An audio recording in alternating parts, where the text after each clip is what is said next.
zisk přes $3150 při dnešním obchodováním ropy a já vám teď ukážu setup, který jsem dnes obchodoval.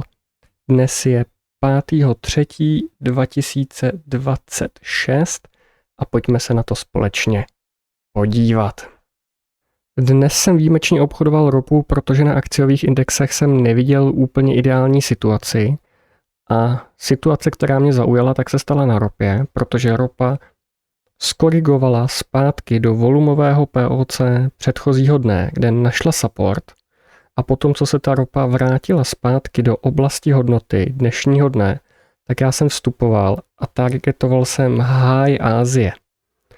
To mi naplnili zhruba před hodinkou a byl to krásný jednoduchý setup, samozřejmě ideální vstup by byl tadyhle na tom POCčku už dole, ale vstupoval jsem teda později s targetem sem a ještě vám ukážu tady z minuty potvrzení. Tady vidíte modrou šipečku, že byl vstup.